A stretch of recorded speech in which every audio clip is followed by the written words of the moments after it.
મિત્રો, હું છું જાસ્મીન. મંગળ પ્રભાતના સવારના મહત્વના સમાચારોમાં આપનું સ્વાગત છે.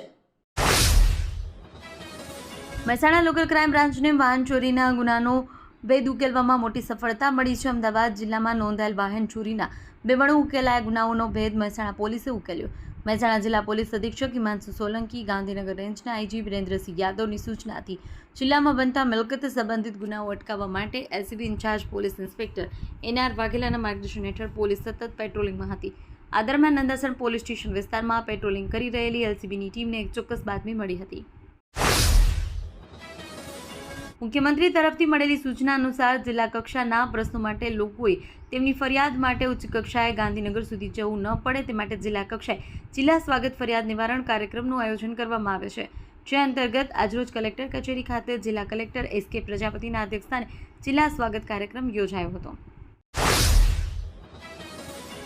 સુરતમાં પાસપોર્ટ ઓફિસને મળેલી ધમકીને પગલે મહેસાણા પોસ્ટ ઓફિસને એલર્ટ કરવામાં આવી છે.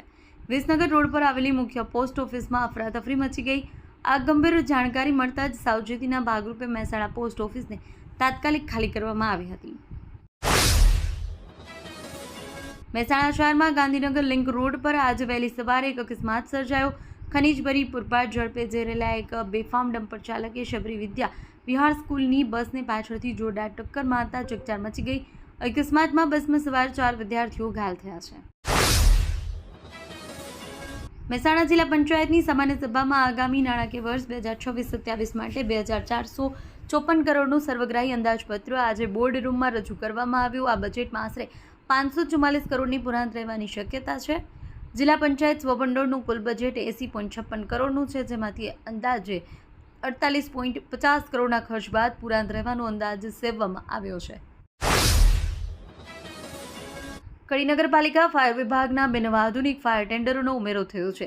ગુજરાત અર્બન ડેવલપમેન્ટ કંપની દ્વારા ફાયર ટેન્ડરની ફાળવણી કરવામાં આવી છે, જે કડી શહેર અને આસપાસના વિસ્તારોમાં આગની ઘટનાઓને પહોંચી વળવામાં મદદરૂપ થશે.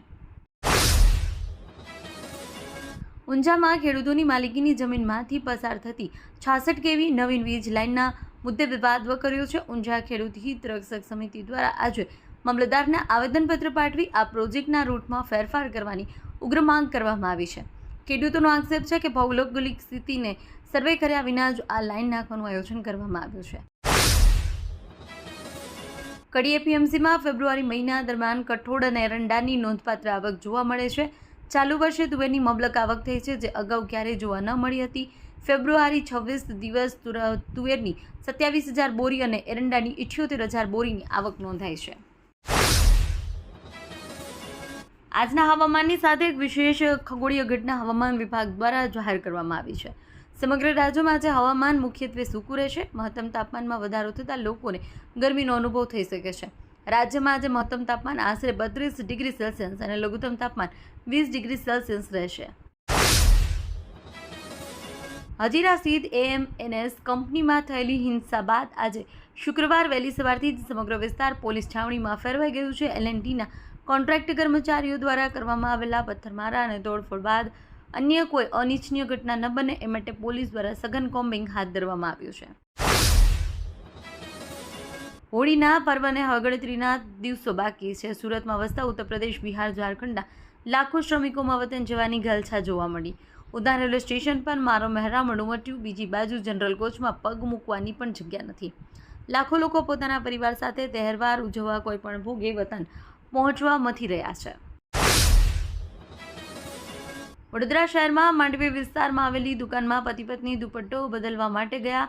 એ સમયે પતિ અને તેની સાથે આવેલા અન્ય 2 શખ્સોએ મળી વેપારીના પુત્રને માર માર્યો. ઘટનામાં દુકાનદારના પુત્રને ગંભીર ઈજા થઈ હતી. તેણે તાત્કાલિક સારવાર માટે હોસ્પિટલ ખસેડવામાં આવ્યો.